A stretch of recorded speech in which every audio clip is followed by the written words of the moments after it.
ধর্ষণ, হত্যা প্রতিনিয়ত চলছে। এটা আমরা বন্ধ চাই, এটা আমরা যোগ্য বিচার চাই।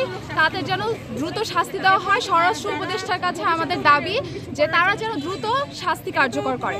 আমরা তো রাস্তাঘাটে এক ফোঁটাও সেফ না। রাতের কথা বাদ দিই, দিনের বেলায় কি আমরা সেফ?